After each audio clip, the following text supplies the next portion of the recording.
बहुत बहुत स्वागत है दोस्तों आप सभी का आज की इस लाइव सेशन में। बच्चों, जैसा कि आपने थंबनेल में देखा होगा, आज हम करने वाले हैं आपका हिंदी का सैंपल क्वेश्चन पेपर। ठीक है। और बच्चों, ये जो पेपर है आपका वो मोस्ट इम्पॉर्टेंट है आपके टर्म 1 2021 के एग्ज़ाम के लिए। ठीक है। और बेसिकली क्या है कि इस सैम्पल पेपर में जो भी आपके ग्रामेटिकल पार्ट वाले और जो आपकी अंतरा बुक है और अंतराल बुक के जो क्वेश्चंस हैं वो काफ़ी इंपॉर्टेंट हैं। और इस सैम्पल पेपर के जो भी प्रश्न हैं उनके आपके रियल वाला जो पेपर होने वाला है उसके एग्ज़ाम्स में आने की प्रोबेबिलिटी बहुत ज़्यादा है। तो चलिए इस वीडियो को अभी के अभी अपने सभी दोस्तों के साथ शेयर भी कर दीजिए और लाइव चैट में आकर जो प्रश्न आपको दिखाए जाएंगे आप उसका भी आंसर दे सकते हैं। तो पहले तो इस लिंक को अपने सभी दोस्तों को शेयर कर दीजिए, फिर हम आज के क्वेश्चन पेपर को स्टार्ट करते हैं। तो बच्चों, जैसा कि आपको पता है कि आपकी टाइमिंग जो है वो होगी आपकी 90 मिनट की और अधिकतम अंक जो हैं वो होंगे आपके 40। और ये भी आपको पता है कि सामान्य निर्देश की अगर हम बात करें तो आपके कुल 62 प्रश्न होंगे। ठीक है। 62 प्रश्नों में से आपको टोटल 40 प्रश्नों के उत्तर देने हैं। ठीक है। जैसे कि आप यहाँ पे नीचे देख सकते हैं, ये है यहाँ पे कि सभी प्रश्नों के लिए 1 अंक निर्धारित, अर्थात 1 × 40 = 40। ठीक है। तो टोटल 3 सेक्शन है इसमें।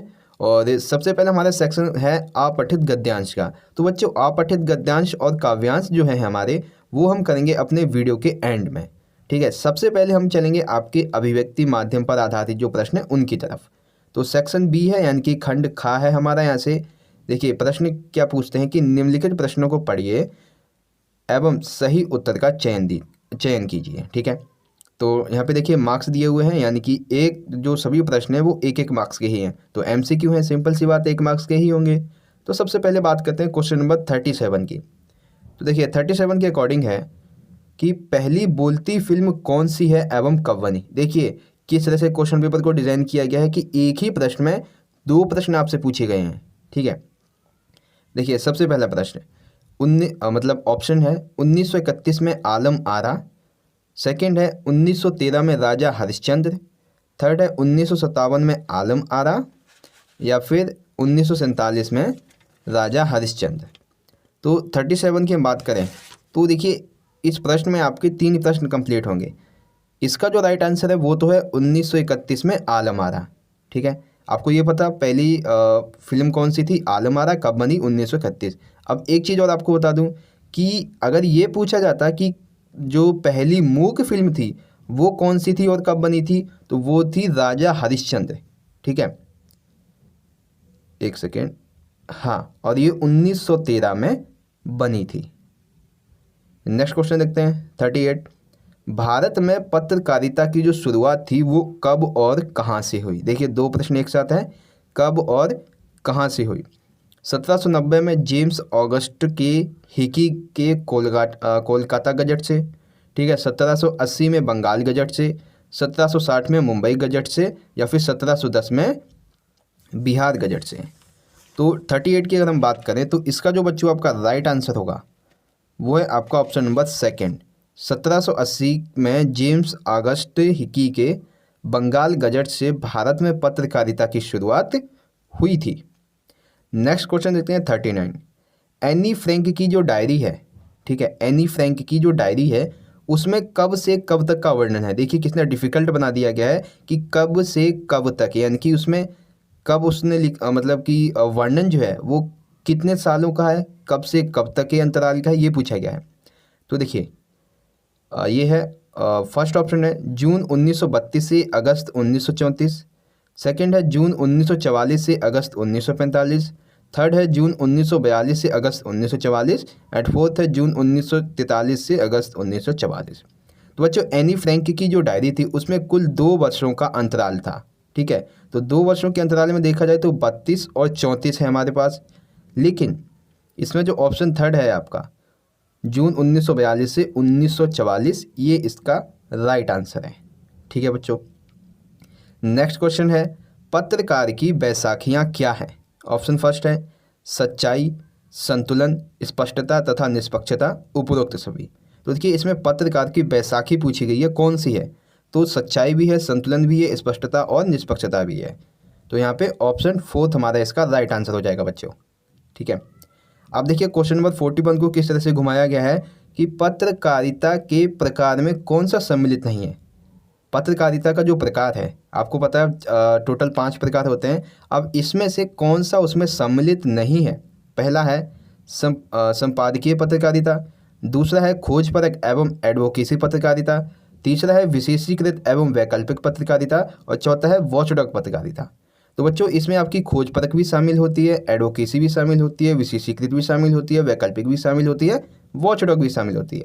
लेकिन जो संपादकीय पत्रकारिता है ये पत्रकारिता का प्रकार नहीं है। तो हमारा राइट ऑप्शन कौन सा होगा, ऑप्शन नंबर फर्स्ट। तो बच्चों अभिव्यक्ति माध्यम से ये 5 प्रश्न थे जो कि मोस्ट इंपॉर्टेंट है, ठीक है, जो कि आपके सैंपल क्वेश्चन पेपर में लिए गए हैं और काफ़ी मतलब बहुत ही हाई लेवल का क्वेश्चन पेपर को बनाया गया है, ठीक है। चलिए नेक्स्ट चलते हैं अपने सेक्शन नंबर बी की तरफ, सेक्शन सी यानी कि खंड ग की तरफ। तो ग हमारा यहाँ से स्टार्ट हो गया है जिसमें आपके पाठ्य पुस्तक यानी कि अंतरा, अनुपूरक पाठ्य पुस्तक यानी कि अंतराल, इस पर आधारित प्रश्न पूछे जाएंगे। तो सबसे पहला हमारा जो प्रश्न होगा वो है काव्यांश के आधार पर 5 प्रश्नों के हमें उत्तर देने हैं और टोटल 5 ही हैं, ठीक है।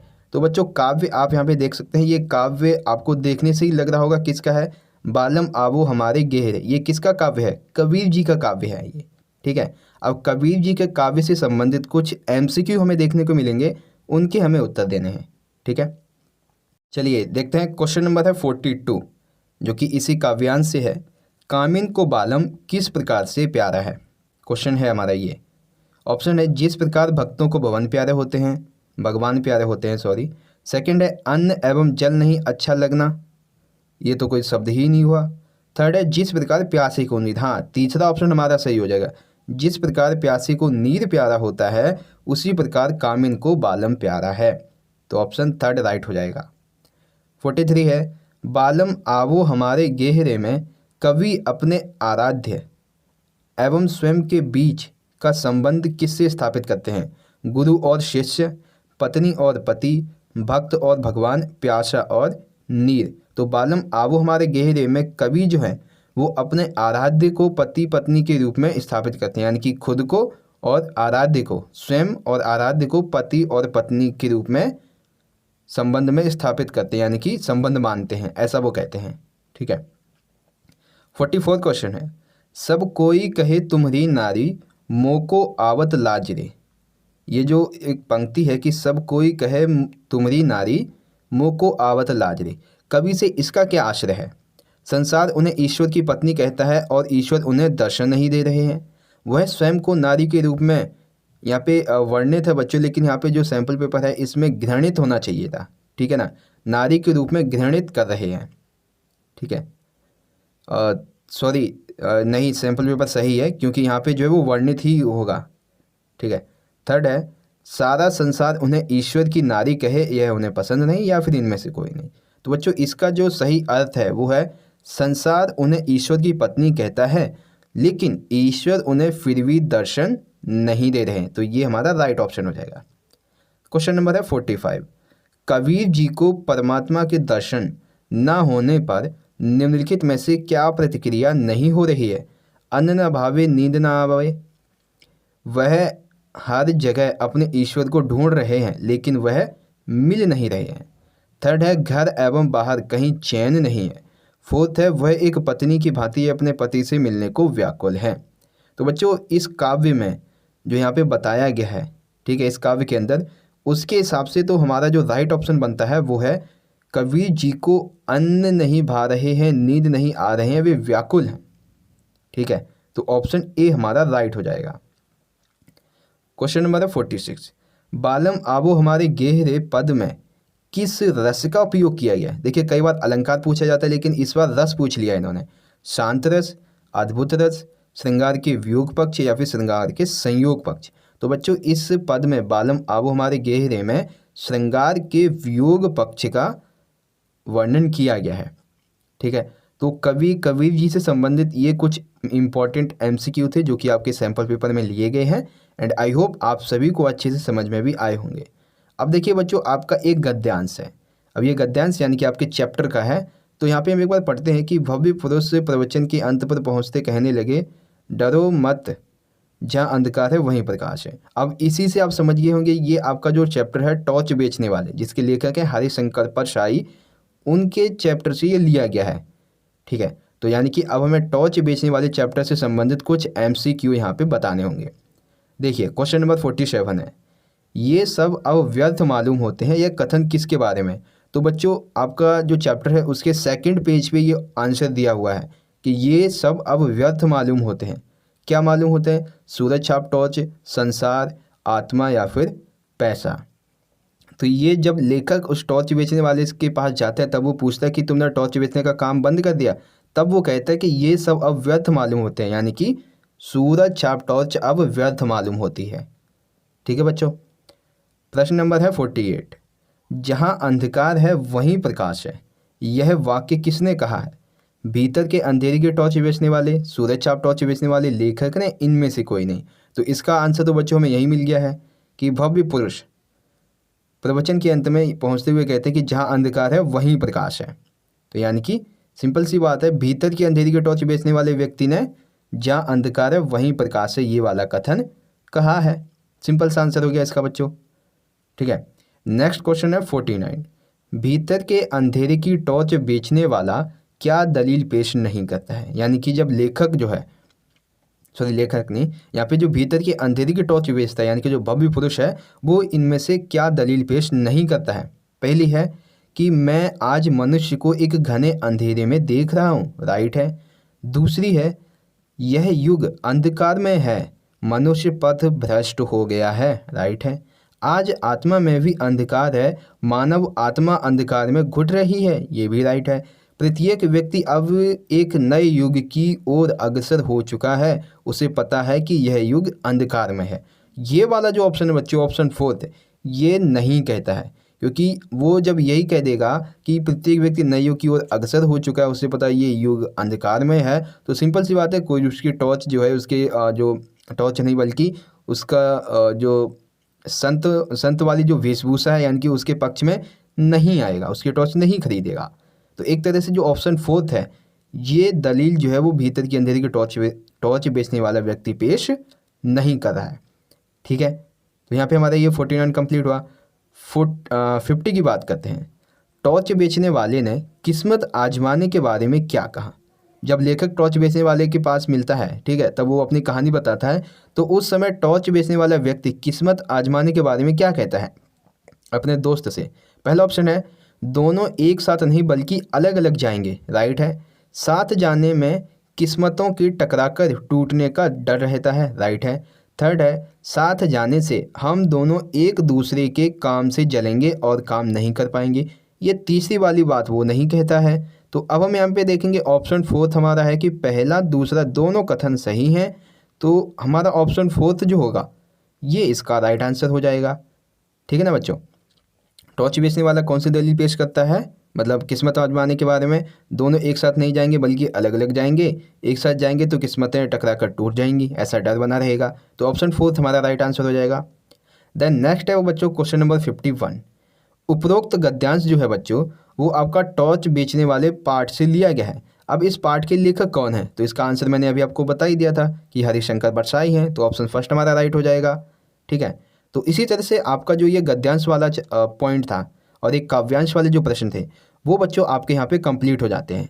ठीक है, एंड आई होप कि ये जो भी इंपॉर्टेंट क्वेश्चन आपको बताए जा रहे हैं वो आप अच्छे से समझ रहे होंगे। तो काव्यांश और गद्यांश पे आधारित जो प्रश्न थे वो हमारे यहाँ पे कंप्लीट होते हैं। अब बढ़ते हैं हम अपने अगले प्रश्नों की तरफ। अब जो प्रश्न आएंगे बच्चों उसमें आपको क्या करना है कि सीधा प्रश्नों को पढ़ना है और उत्तर देने हैं। तो पहले देखिए यहाँ पे है अंतरा काव्यखंड और गद्यखंड से 6 प्रश्न लिए गए हैं, जिसमें से आपको किन्हीं 4 के उत्तर देने हैं। देखिए क्वेश्चन नंबर है 52, खिलौने को ना खरीदने के लिए हामिद ने क्या तर्क दिए थे।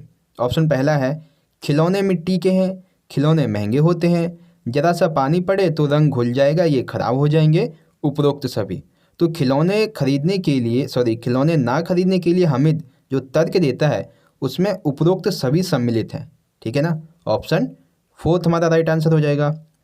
नेक्स्ट है 53, दोपहर का भोजन कहानी में वह कौन सा प्रसंग है जिनसे गरीबी की व्यवस्था झलक रही है। देखिए प्रश्न को कितना बड़ा घुमा फिरा के पूछ लिया गया है, ठीक है ना। अब देखिए इसको भी हम समझते हैं। यहाँ पे पूछा गया है कि जो दोपहर का भोजन कहानी है उसमें ऐसी कौन से वाक्य हैं जिससे हमें गरीबी के बारे में पता चलता है। पहला है, मुंशी जी का काम छूट गया जिससे घर में आय का स्रोत बंद हो गया। हाँ, हमें बिल्कुल ये सही है हमारा ऑप्शन।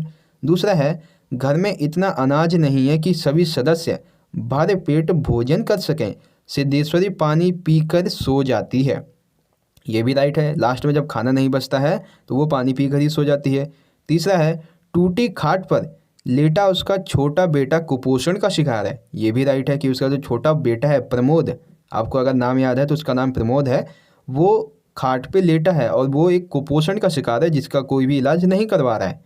तो इन सभी तीनों कथनों से दोपहर का भोजन कहानी में जो गरीबी की व्यवस्था है वो हमें दिखाई देती है।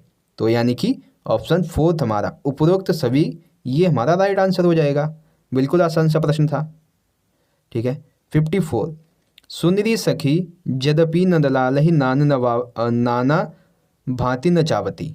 यानी कि इस वाक्य में सूरदास जी क्या कहना चाहते हैं। मुरली के प्रति ग्वालों के ईर्ष्या भाव को यहाँ पे प्रकट किया गया है, मुरली के प्रति श्री कृष्ण के प्रेम भाव को, मुरली के प्रति गोपियों की ईर्ष्या भाव को, माता यशोदा का अपने पुत्र श्री कृष्ण के प्रति प्रेम भाव। तो यहाँ पे देखिए क्या कहते हैं कि सुंदरी सखी यद्यपि नंदलाल ही नाना भांति निचावती। यानी कि जो सखियाँ हैं, गोपियाँ हैं, वो कृष्ण की जो मुरली है उसको देख के कहती हैं कि ये मुरली इन्हें कितना नचाती है, श्री कृष्ण को एक टांग पे खड़े रखती है, अपने सारी बातें मनवाती है, ठीक है ना। तो यहाँ पे जो है मुरली के प्रति गोपियों का ईर्ष्या भाव हमें देखने को मिल रहा है। तो यानी कि ऑप्शन थर्ड हमारा राइट आंसर हो जाएगा, ठीक है। नेक्स्ट है क्वेश्चन नंबर 55, वसंत ऋतु आने पर निम्न में से क्या नहीं होता है। यानी कि जब वसंत ऋतु आती है तब उनमें वातावरण में क्या चेंज नहीं होता है, हमें वो बताना है। वनस्पतियों का फूलना, यानी कि जो वनस्पतियाँ होती हैं वो हरी भरी होने लगती हैं। कोयल का बोलना, राइट है। मल्हार राग का गायन, भौरों का गूंजन। तो इसमें देखिए ऑप्शन पहला सही है, दूसरा भी सही है, तीसरा भी सही है, ठीक है, कि वसंत ऋतु में क्या क्या होता है। अब जो नहीं होता है वो है आपका ऑप्शन फोर्थ, मल्हार राग गायन, ठीक है। ये माह के महीने में गाए जाते हैं। मल्हार राग गायन वसंत ऋतु के आगमन पर नहीं होता है।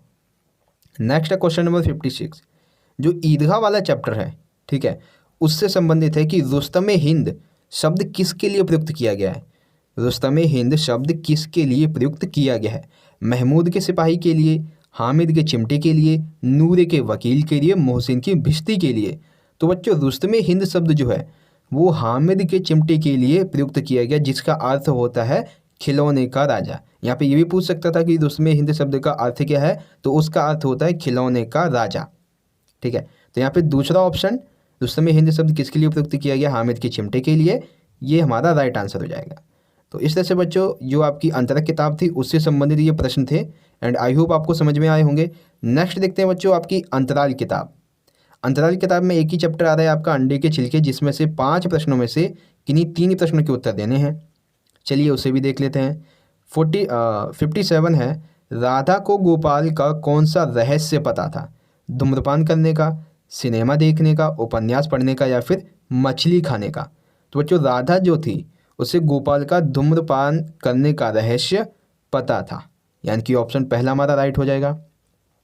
नेक्स्ट है 58, अंडे के छिलके एकांकी में अम्मा का क्या नाम है, ठीक है। वीना, राधा या मीरा। वीना, जमुना, राधा या मीरा। तो अंडे के छिलके में एकांकी जो है उसमें अम्मा का नाम है जमुना, यानी कि ऑप्शन सेकंड हमारा राइट आंसर है। नेक्स्ट है 59, अंडे के छिलके एकांकी का मुख्य उद्देश्य जो है वो क्या है।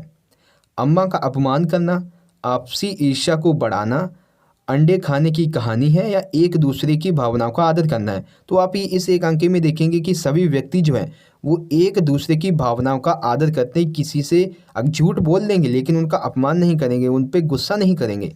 तो यहाँ पे जो है एक दूसरे की भावनाओं का आदर करना अंडे के छिलके एकांकी का मुख्य उद्देश्य है, यानी कि ऑप्शन फोर्थ हमारा राइट आंसर है बच्चों।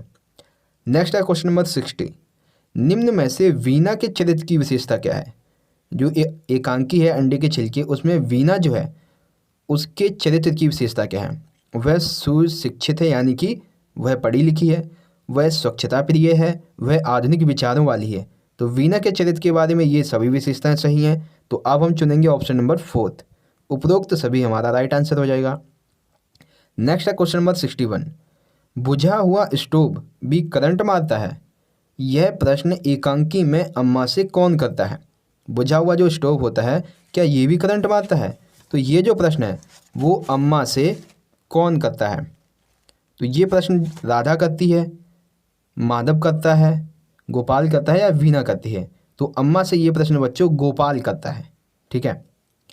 देन नेक्स्ट है क्वेश्चन नंबर 62 में है कि अम्मा सब कुछ जानते हुए भी अनदेखा क्यों करती है? यानी कि अम्मा सब कुछ जानती है कि कौन चंद्रकांता पढ़ता है, कौन अंडे खाता है और कौन धूम्रपान करता है, ये सभी अम्मा को पता है, लेकिन फिर भी अम्मा अनदेखा क्यों करती है? वह अपने बच्चों पर अपनी पसंद थोपना नहीं चाहती है, वह घर में सुख शांति चाहती है, वह अपने बच्चों को बहुत परेशान नहीं, यहाँ पे होना चाहिए था परेशान, ठीक है ना, वह अपने बच्चों से बहुत परेशान है। ठीक है। तो फिर है 4, 1 और 2 दोनों सही हैं। तो वह अपने बच्चों से बहुत परेशान तो नहीं थी, हाँ, लेकिन ये जो है वो अनदेखा इसलिए करती है ताकि वह अपने बच्चों पर अपनी पसंद नहीं थोपना चाहती थी और वह घर में सुख शांति चाहती थी। तो इस संबंध में आप देखेंगे ऑप्शन 4, पहला और दूसरा कथन हमारे दोनों राइट हो जाएंगे। ठीक है। तो इस तरह से बच्चों हमारे क्वेश्चन पेपर यहाँ पे ख़त्म होता है। अभी सिर्फ हमने अपना खंड का और खंड खा खंड गा किया है, अभी हमारा खंड का रह गया है। ठीक है ना, तो उसे भी हम कर लेते हैं। तो अभी तक के बच्चों ये जो प्रश्न थे, आई होप आप सभी को अच्छे से समझ में आए होंगे। तो चलिए बढ़ते हैं अपने खंड का की तरफ। तो बच्चों जो आपका सेक्शन ए है यानी कि खंड का है, वो यहाँ से आपका शुरू हो जाता है। ठीक है, जिसमें देखिए यहाँ पे क्या है कि 2 गद्यांश दिए गए हैं, किसी एक गद्यांश को ध्यानपूर्वक पढ़ना है, उसके उत्तर देने हैं। कोई एक गद्यांश हमें चुनना है और एक गद्यांश आपका 10 अंक का है। तो इस गद्यांश के प्रश्नों जो गद्यांश है इससे आप वीडियो को पॉज करके बच्चों पढ़ लीजिए, क्योंकि इसे मैं नहीं पढ़ूंगा क्योंकि इसमें आपका बहुत टाइम वेस्ट हो जाएगा। ठीक है, मैं आपको ये दिखा दे रहा हूँ ताकि आप इसे अच्छे से पढ़ सकें। तो वीडियो को पॉज कर लीजिए या फिर लाइव सेशन जो चल रहा है इसे भी पॉज कर लीजिए और इसे पढ़िए। फिर अब हम बात करेंगे इसके प्रश्नों की। ठीक है, क्वेश्चन नंबर 1 है, लेखक ने कठिन समय किसे माना है? लेखक ने कठिन समय किसे माना है? तो इसका राइट आंसर होगा बच्चों, अफवाहों के दौर में, जो अफवाहें फैलती हैं इसके दौर में शांत रहना ही कठिन समय माना गया है। ठीक है, हालांकि ये गद्यांश और पद्यांश होंगे आपके, इसलिए इन सभी ऑप्शंस को मैं पढ़ के नहीं बताऊंगा आपको, सिर्फ क्वेश्चन पढ़ूंगा और सीधा आपको आंसर समझा दूंगा। तो देखिए, राजनीति अफवाहों के जरिए क्या करवाती है? राजनीति जो होती है अफवाहों के जरिए लाभ नहीं, उत्सव नहीं, पर्व नहीं, तो क्या करवाती है? दंगे करवाती है। ऑप्शन 2 राइट है। 3 है, आधुनिक युग का अभिशाप किसे माना जाता है? भलाई के साधनों को, गलत बातों का प्रचार करना, सही बातों का प्रचार, या फिर राजनीति को? तो आधुनिक युग का जो अभिशाप है वो गलत बातों के प्रचार प्रसार को माना गया है। ऑप्शन 2 राइट है। 4 है, चुप रहना खतरनाक कब हो जाता है? जो इंसान जब चुप हो जाता है तो वह कौन सी घड़ी होती है जब वह खतरनाक हो जाता है? तो वो घड़ी होती है जब गलत का प्रचार प्रसार हो रहा हो और आप कुछ भी ना कहें, तब चुप रहना खतरनाक बन जाता है। क्वेश्चन है 5, लेखक ने संघर्ष करना आवश्यक क्यों माना है? जन लाभ के लिए, जन की हानि से बचने के लिए, स्वार्थ को दूर रखने के लिए, उपरोक्त सभी। तो देखिए, जन संघर्ष आवश्यक किस लिए माना होगा आप ही बताइए? तो ये है जन की हानि से बचने के लिए, यानी भविष्य में जो हानि होने वाली है और जो लोग हानि के प्राप्त होने वाले हैं उससे बचने के लिए। ठीक है। 6 है, परहित को दूर करने के लिए हमारा सारा साहित्य किसका साहित्य है? केवल नीति, सच्चाई, नीति और सच्चाई। तो 6 जो है वो आपके दोनों हैं, नीति और सच्चाई, ये दोनों राइट आंसर हैं इसके। ऑप्शन 3 राइट है। 7 है, कौन से साधन अब भी दुर्बल हैं? कौन से साधन जो हैं वो अभी भी दुर्बल हैं? तो मनुष्य की भलाई को सोचने के लिए जो साधन है वो अभी भी दुर्बल है। कोई भी मनुष्य की भलाई नहीं सोचता, बस अपने स्वार्थ की पूर्ति, अपने दूसरों से विवाद करने में ही लगा रहता है। ठीक है। 8वां प्रश्न है, हम किस पर दृढ़ रहते हैं? हम जो है वो किस पर दृढ़ रहते हैं? तो वो सच्चाई और भद्रता, सच्चाई और भद्रता इन दोनों पर ही एक व्यक्ति को दृढ़ रहना चाहिए और लोग रहते भी हैं। 9th है, आदान प्रदान में प्रयुक्त। देखिए अब यहाँ पे एक समास पूछा गया, तो समास आपको समझा देते हैं कि आदान प्रदान में प्रयुक्त जो समास है वो इनमें से कौन सा है, हमें ये बताना है।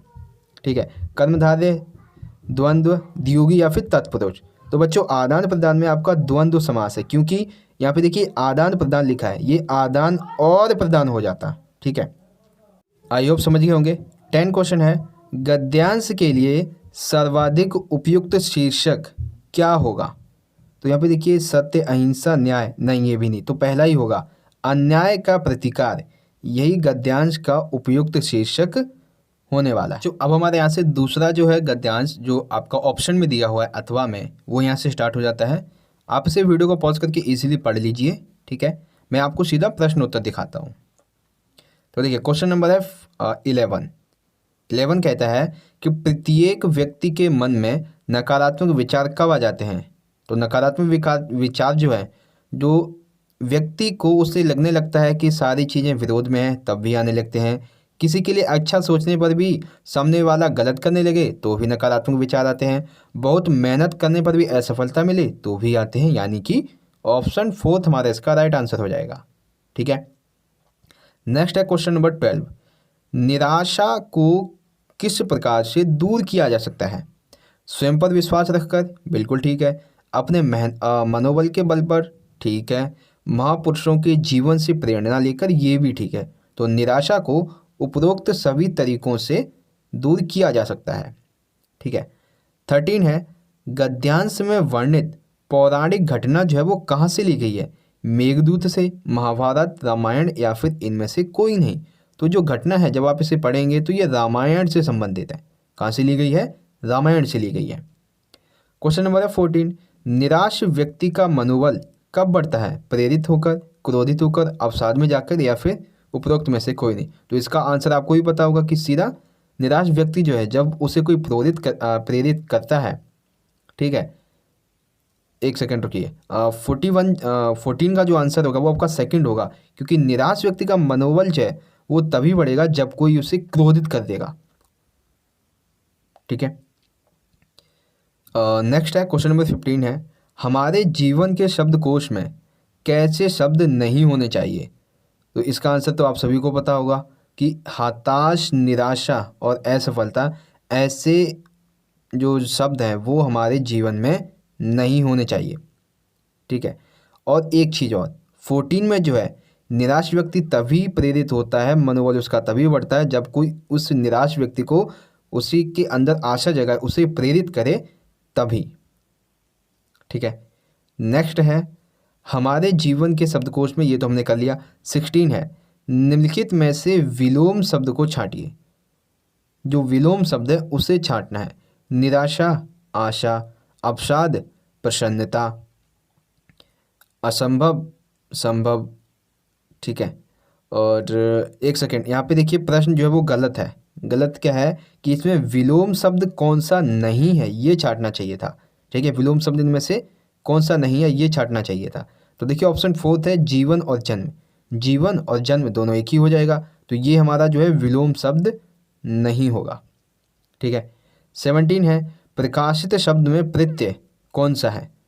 तो जो प्रत्यय है वो कौन से होते हैं? जो सबसे आखिरी में लगते हैं। तो प्रकाश प्लस इत, यानी कि ऑप्शन 3, प्रकाशित शब्द में इत शब्द जो होगा ये हमारा प्रत्यय हो जाएगा। बात करते हैं बच्चों क्वेश्चन नंबर 18 की। 18 में पूछा गया है, निम्नलिखित शब्दों में से संयुक्त अक्षर इनमें से कौन सा नहीं है? शब्दकोश, आत्महत्या, मस्तिष्क या फिर मनोबल। तो इसमें बच्चों जो आत्महत्या है ये एक संयुक्त अक्षर नहीं है। ठीक है, नेक्स्ट है 19, नकारात्मक विचार आने पर व्यक्ति को कौन सा मार्ग दिखाई देता है? तो जब व्यक्ति के अंदर नकारात्मक विचार आने लगते हैं तो उसे सिर्फ एक ही मार्ग दिखाई देता है, वो होता है आत्महत्या का। ठीक है, ये आपके पैसेज के आधार पर उत्तर बताए जा रहे हैं। ठीक है, 20 है, गद्यांश के लिए सर्वाधिक उपयुक्त शीर्षक का चयन कीजिए। तो उपयुक्त जो गद्यांश है वो हमारा आत्मविश्वास का बल, इस पर दिया गया है। ठीक है, तो इस तरह से हमारे जो दोनों गद्यांश थे वो यहाँ पे बच्चों आपके कंप्लीट हो जाते हैं। बढ़ते हैं बच्चों अगले प्रश्न की तरफ। अब है हमारे बच्चों अपठित काव्यांश, ठीक है, जो कि दो हैं, दो में से किन्हीं एक का आपको उत्तर देना है। चलिए उसे भी देख लेते हैं। तो काव्यांश जो है वो इस तरह से दिया हुआ है, आप वीडियो को पॉज करके इसे पढ़ लीजिए, हम सीधा इसके प्रश्न उत्तर देखेंगे। 21 प्रश्न है, एक सेकेंड, हाँ 21 है, कवित्री को यार का बचपन किसकी यादों आती है? कवित्री जो है उसके बचपन की यादों में क्यों आती है? बचपन के दिन मधुर होते हैं, बच्चे सबको प्यारे होते हैं, बचपन के दिन स्वच्छंद उल्लासपूर्ण होते हैं, उपरोक्त सभी। तो इसमें आप देखेंगे ऑप्शन 4 उपरोक्त सभी हमारा राइट हो जाएगा। प्रश्न हमारा है कि कवित्री को बचपन की यादें क्यों आती हैं, ठीक है, प्रश्न ये है सिंपल सा। इसमें वर्ड जो है वो एक और ऐड हो गया है गलती से, ठीक है ना। नेक्स्ट है 22, नंदन वन का प्रयोग किसके लिए किया गया है? तो नंदन वन जो है वो बच्चों अपने घर के लिए कवित्री ने उपयोग किया है। 23 है, बचपन की कौन सी खत भूली नहीं जा सकती, कौन सी खता नहीं भूली जा सकती है? ठीक है, एक सेकेंड, इसको थोड़ा छोटा करते हैं, एक सेकेंड, हाँ अब देखिए, बचपन की कौन सी खता भूली नहीं जा सकती? चिंता रहित जीवन, उल्लासपूर्ण खेलना कूदना, मचलना, माता पिता से अपनी हट करवाना। तो इसका भी हमारा उपरोक्त सभी वाला राइट आंसर हो जाएगा, ठीक है। 24 है, बड़े बड़े मोती से आंसू जयमाल पहनते मैं निहित, इनमें से कौन सा अलंकार है? बड़े बड़े मोती से आंसू जयमाल पहनते, इसमें कौन सा अलंकार आपको देखने को मिलता है? तो इसमें जो बच्चों आपका अलंकार है वो है उपमा, ठीक है, क्योंकि यहाँ पे उपमेय की उपमान से तुलना की गई है, किसी चीज़ की किसी से तुलना की जा रही है, इसलिए। 25 है, कवित्री का बिटिया हाथ में क्या लेकर आई है? कवित्री की जो बिटिया है यानी कि जो बच्ची है वो क्या हाथ में लेकर आई है? ठीक है, तो जो बच्ची है वो अपने हाथ में मिट्टी लेकर आई है। क्या? मिट्टी लेकर आई है। 26 है, काव्यांश में निहित इसमें से कौन सा रस है? तो इसमें जो रस आपको देखने को मिलेगा वो है वात्सल्य रस, ठीक है, भक्ति हास्य श्रृंगार ये नहीं है, सिर्फ वात्सल्य रस है। 27 है, तत्सम शब्द इनमें से कौन सा है? तो जो तत्सम शब्द है बच्चों वो है आपका निर्भय, ठीक है, निर्भय शब्द आपका तत्सम शब्द है। 28 है, कवित्री किसको बुला रही थी? बिटिया, चिड़िया या बचपन? तो कवित्री जो है वो बच्चों अपनी बचपन को बुला रही थी कि बचपन मेरा वापस आ जाए, ठीक है, लेकिन ऐसा होता नहीं है। अब आगे का एक और अथवा में दिया हुआ है आपका काव्य, इसे भी हम देख लेते हैं। तो इस काव्य को वीडियो को पॉज करके पढ़ लीजिए। हम प्रश्न की तरफ बढ़ते हैं। 29 है, कांटे बोने से कवि का क्या आशय है? तो कांटे बोने से कवि का जो मुख्य आशय है वो ये है, किसी के जीवन में बाधाएं उत्पन्न करना भी है, परेशानियां पैदा करना भी है। तो यानी कि ऑप्शन 4 केवल 1 और 2 ये दोनों राइट आंसर हो जाएंगे, ठीक है। 30 है, कटुता का शमन कैसे होता है? तो कटुता जो है इसका शमन होता है ममता की शीतल छाया में आकर। व्यक्ति के अंदर जब कटुता का भाव आने लगे तो वो ममता की शीतल छाया में अगर पहुंच जाता है तो कटुता का शमन हो जाता है। 31 है, मूंदे नयन, जो मूंदे नयन होते हैं वो कब खुलते हैं? जब ईर्ष्या देश के विचार समाप्त हो जाते हैं और जब व्याप्त में बुरे विचार समाप्त हो जाते हैं। केवल एक सही है, दोनों कथन सही हैं। तो बच्चों मूंदे नयन जो होते हैं वो हमारे तब खुलते हैं जब ईर्ष्या द्वेष के विचार भी समाप्त हो जाए, मन में प्राप्त जितने भी जो बुरे विचार हैं वो भी समाप्त हो जाए। तो ऑप्शन 4 बच्चों हमारा राइट आंसर हो जाएगा, ठीक है। नेक्स्ट है 32, संकट आने पर मनुष्य को कैसा व्यवहार करना चाहिए? वैसे घबराना चाहिए, वैसे घबराना नहीं चाहिए, रोना नहीं चाहिए, धैर्य से काम लेना चाहिए। बिल्कुल सही है। तो संकट आने पर मनुष्य को उपरोक्त सभी व्यवहार करने चाहिए, ठीक है। 33 है, खुल खुल जाते हैं में कौन सा अलंकार है? खुल खुल जाते हैं इसमें कौन सा अलंकार है? पुनरुक्ति, प्रकाश अलंकार, अनुप्रास, कर्मधारय या यामक? तो खुल खुल जाते हैं इसमें पुनरुक्ति प्रकाश अलंकार है बच्चों, ठीक है। 34 है, चेतना की घाटी कैसी होती है? सुगम, अगम, दुर्गम या फिर सरल? तो चेतना की घाटी जो होती है बच्चों वो दुर्गम होती है, सॉरी दुर्गम नहीं, एक सेकेंड, इसका जो राइट है वो है आपका सेकेंड, अगम। चेतना की घाटी अगम होती है। 35, मानव मन कैसा होता है, कठोर, मार्मिक, कमजोर या फिर इनमें से कोई नहीं। तो मानव का जो मन है वो काफ़ी कमजोर होता है। मार्मिक तो एक अलग चीज़ हो जाएगी, ठीक है, लेकिन कठोर और कमजोर में से बताना है तो कमजोर होता है। 36 है, कवि के अनुसार हमें दूसरों के लिए क्या नहीं बोने चाहिए, फूल, कांटे, पत्तियां, उपरोक्त सभी। तो कवि के अनुसार हमें व्यक्ति के लिए, किसी के लिए भी कभी भी कांटे नहीं बोने चाहिए, ठीक है। तो आपका काव्यांश यहाँ पे खत्म हो गया है और आई होप आपको समझ में आ गया होगा। और जो आपके अभिव्यक्ति माध्यम वाले प्रश्न थे ये भी आपको समझ में आ गए होंगे, किताब वाले प्रश्न थे वो भी आपको समझा दिए गए। आशा करता हूँ बच्चों आज का ये वीडियो आपको अच्छा लगा होगा। वीडियो अच्छी लगी तो लाइक कीजिएगा, ज़्यादा से ज़्यादा अपने सभी दोस्तों को भी शेयर कीजिएगा। मिलेंगे नेक्स्ट वीडियो में, तब तक के लिए आप पढ़ते रहिए, अपना ख्याल रखिए। धन्यवाद। जय हिंद, वंदे मातरम।